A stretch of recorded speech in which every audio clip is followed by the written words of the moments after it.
លោកប្រុស Cliff លោកប្រុស Killian ពេលនេះ Lady Edith បានដួលសន្លប់បាត់ទៅហើយឯងបាននិយាយថាយ៉ាងម៉េចមុននេះបន្តិច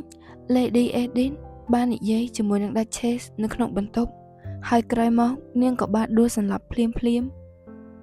ហ៎ខ្ញុំទៅមុនហើយមូលហេតុដែលនាងដួលសន្លប់នោះគឺដោយសារតែផ្លូវចិត្តរបស់នាងបានធូរស្បើយភ្លាមបន្ទាប់ពីស្ថិតនៅក្នុងស្ថានភាពដ៏លំបាកមួយតើមួយរយៈនេះនាងជួបបញ្ហាអ្វីឬខណៈពេលនេះរាងកាយរបស់នាងគឺមិនទាន់ស្ថិតនៅក្នុងស្ថានភាពធ្ងន់ធ្ងរនៅឡើយទេប៉ុន្តែអ្នកទាំងអស់គ្នាគួរតែជៀសវាងធ្វើរឿងដែលធ្វើឲ្យនាងពិបាកចិត្តនិងឲ្យនាងសម្រាកឲ្យបានគ្រប់គ្រាន់នាងប្រហែលជាមានសម្ពាធដោយសារតែឆ្លើយសំណួររបស់លោកប៉ាហើយតើនាងយំខ្លាំងប៉ុណ្ណាទៅម្ដេចក៏ភ្នែកអាចហើមខ្លាំងបានយ៉ាងនេះ Edith Rickelhoff មនុស្សស្រីដែលមានចរិតឆ្មើងឆ្មៃនិងមានមោទនភាពលើខ្លួនឯងនាងយំរហូតដល់ដួលសន្លប់ឬអ្នកស្រីសូមអញ្ជើញតាមខ្ញុំមកផ្លូវនេះ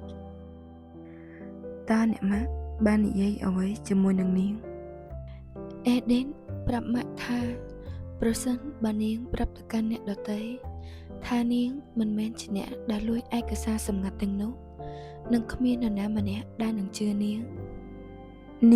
តែងតែនិយាយបែបនេះហើយកូនក៏មិនជឿលើសម្ដីរបស់នាងដែរម៉ាក់ប្រាប់ទៅនាងវិញថាម៉ាក់គឺជឿជាក់លើរូបនាងបន្ទាប់មកនាងក៏បានយំហើយក៏ដួលសន្លប់នាងប្រហែលជាពិបាកចិត្តខ្លាំងណាស់ហើយនេះគ្រាន់តែជាពាក្យមួយដែលនាងចង់ឮតើខ្ញុំបានធ្វើអ្វីទៅលើ Edith អូ Killian តើកូនកើតអ្វីឬ Anna ឆាប់ទៅហៅគ្រូពេទ្យមកម្ដងទៀតមកខ្ញុំមិនអីទេអ្នកម៉ាក់គ្រាន់តែឈឺក្បាលទៅសម្រាប់បន្តិចគឺលេងអីហើយ Killian ខ្ញុំឮថា Edith បានដួលសន្លប់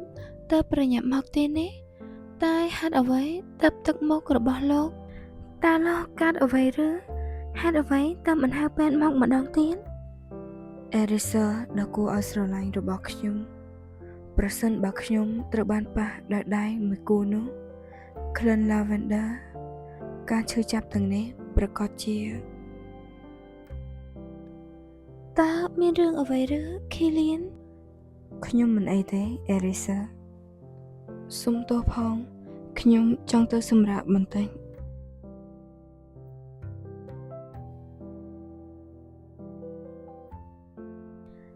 តើខ្ញុំកំពុងនៅកន្លែងណានឹងហេតុអ្វីក៏ទីនេះងងឹតខ្លាំងម្ល៉េះ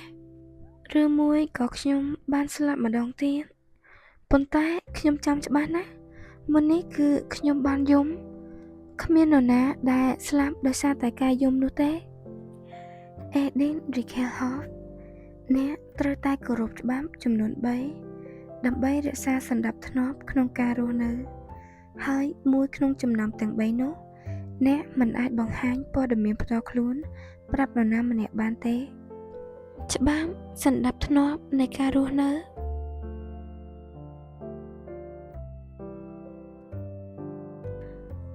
ឈប់សិនឯងគួរតែប្រាប់ខ្ញុំថាច្បាប់ទាំងអស់នោះមានអ្វីខ្លះLady ភ្ញាក់ហើយឬ Lady គឺបានសន្លប់អស់រយៈពេល2ថ្ងៃហើយរយៈពេល2ថ្ងៃនេះកុំប្រាប់ថាដោយសារតែខ្ញុំចង់ប្រាប់រឿងរ៉ាវទាំងនោះទៅកាន់ Duchess ទៅបានជា Anna តាមពិតទៅខ្ញុំនៅក្នុងគ្រួសារ Rickelhoff គឺ Lady យ៉ាងម៉េចហើយមិនអីទេ Anna ខ្ញុំគ្រាន់តែស្អកកបន្តិចឯងទៅយកទឹកឲ្យខ្ញុំបន្តិចមកមួយទៀត Anna តើពេលដែលខ្ញុំសន្លប់ Killian មិនមានអ្វីទេឯងទៅចុះ ក្រោយពេលដែលខ្ញុំបានក្រោកឡើងក្នុងរូបរាងកាយជាអេឌីនខ្ញុំគិតថានាងគ្រាន់តែជាតួអង្គនៅក្នុងប្រឡោមលោកដែលងប់ងល់នឹងស្នេហាតែប៉ុណ្ណោះខ្ញុំគិតថាវាដូចជាសាច់រឿងនៅក្នុងប្រឡោមលោកប្រឌិតទូទៅប្រសិនបើខ្ញុំកែប្រែគ្រប់យ៉ាងឲ្យវាល្អប្រសើរមិនដែលផ្លូវខុសរឿងអាក្រក់នឹងបង្កើតឡើងមកលើខ្ញុំនឹងក្លាយទៅជាមិត្តភក្តិរបស់តួឯងស្រីហើយអាចនឹងទទួលបានស្វាមីដ៏សង្ហាម្នាក់ប៉ុន្តែក្រោយមកខ្ញុំដឹងថាអ្វីគ្រប់យ៉ាងមិនដូចអ្វីដែលខ្ញុំរំពឹងទុកខ្ញុំក៏បានតាំងចិត្តថានឹងរស់នៅដោយស្ងប់ស្ងាត់ក្នុងនាមជាកូនប្រសារស្រីនឹងមិនបាច់មានទំនាក់ទំនងជាមួយនឹងស្វាមីរបស់ខ្ញុំគ្រាន់តែរស់នៅក្នុងជីវិតដ៏ប្រណិតមួយនេះប៉ុន្តែគ្រប់យ៉ាងគឺមិនដូចអ្វីដែលខ្ញុំគិតសោះទោះបីជាខ្ញុំបានធ្វើអ្វី